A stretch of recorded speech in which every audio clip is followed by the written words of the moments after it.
दूसरा इतिहास ग्रंथ अध्याय 11। यरोबाम प्रथम इज़राइल का राजा। जब रहबाम यरूशलेम आया तो उसने यूदा और बेन्यामीन वंश के 1,80,000 चुने हुए योद्धाओं को एकत्रित किया, जिससे वह इज़राइल से लड़कर रहबाम के लिए राज्य फिर प्राप्त करें। लेकिन प्रभु की वाणी ईश्वर भक्त शमाया को ये कहते हुए सुनाई पड़ी, सुलेमान के पुत्र यूदा के राजा रहबाम तथा यूदा और बेन्यामीन के सब इज़राइलियों से कहो, प्रभु का कहना है कि तुम अपने भाई बंधु इज़राइलियों से लड़ने मत जाओ, प्रत्येक अपने अपने घर वापस चला जाए, क्योंकि राज्य के विभाजन में मेरा हाथ है। उन्होंने प्रभु की वाणी पर ध्यान दिया और वे यरोबाम के विरुद्ध लड़ने नहीं गए।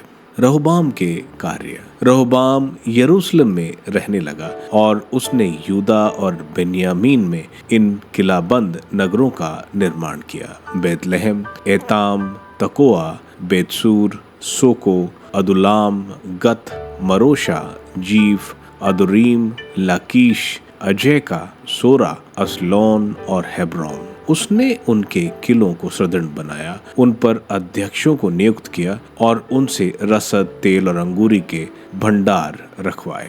प्रत्येक नगर में ढालें और भाले रखे गए। उसने उन्हें अत्यंत सुदृढ़ बनाया। इस प्रकार यूदा और बेन्यामीन उसके वश में रहे। रहबाम के पास याजक लेवी। इज़राइल भर के याजक और लेवी उसका समर्थन करते थे। वह जहाँ जहाँ रहते थे वहाँ वहाँ उसके पास आए, क्योंकि लेवी लोग अपने अपने चारागृह और भूमि छोड़कर यूदा और यरूशलेम आने लगे थे। कारण यह था कि यरोबाम और उसके पुत्रों ने उन्हें प्रभु के याजक पद से हटा दिया था। यरोबाम ने पहाड़ी पूजा स्थानों और अपने द्वारा बनाई अज और बछड़े की मूर्तियों की सेवा के लिए अपने याजकों को नियुक्त किया। सब वंशों के लोग जिन्हें प्रभु इज़राइल के ईश्वर की ही उपासना करने का संकल्प किया, प्रभु अपने पूर्वजों के ईश्वर को बलिदान चढ़ाने उन याजकों और लेवियों के पीछे पीछे यरूशलेम आए। उन लोगों ने यूदा के राज्य को सुदृढ़ किया और 3 वर्ष तक सुलेमान के पुत्र रहबाम का समर्थन करते रहे, क्योंकि वह 3 वर्ष तक दाऊद और सुलेमान के मार्ग पर चलता रहा। रहबाम कुमार्ग पर। रहबाम ने महलत से विवाह किया। दाऊद का पुत्र यरीमोत उसका पिता था और यिशै के पुत्र एलियाब की बेटी अबीगैल उसकी माता थी।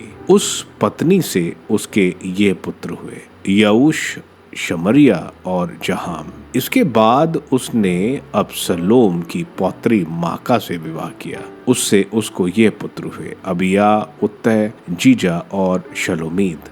रहबाम अपने अन्य पत्नियों और उपपत्नियों से अबसलोम की पौत्री माका को अधिक चाहता था। उसके 18 पत्नियों और 60 उपपत्नियां थीं तथा 28 पुत्र और 60 पुत्रियां।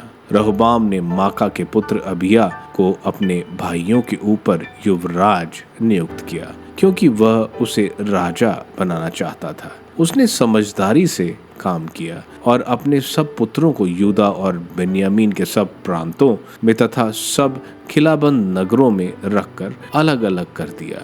उसने उन्हें प्रचुर मात्रा में रसद दिया और बहुत सी पत्नियों से उनका विवाह किया।